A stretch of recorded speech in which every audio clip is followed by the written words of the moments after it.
Hello भाई, मैं factory के ऊपर वीडियो बनाया हूँ, वो भी सिर्फ मस्ती करने के लिए। और आप लोग भी देख रहे होंगे सब क्या मस्ती कर रहे हैं अपने मज़े के साथ। और इसमें जीत और हार के लिए मैंने वीडियो नहीं बनाया था, इसमें सिर्फ मस्ती करने के लिए वीडियो बनाया था। आप लोग देख रहे होंगे कोई भी गोली नहीं चला रहा है, एक दो बंदे हैं जो गोली चला रहे हैं। सब अपना मौज मस्ती कर रहे हैं, सब खेल रहे हैं अपने फैक्ट्री के ऊपर ही। आप लोग देख भी रहे होंगे।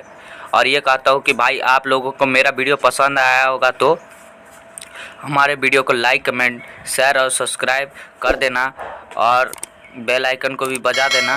आप लोग से यही कहना चाहता हूँ।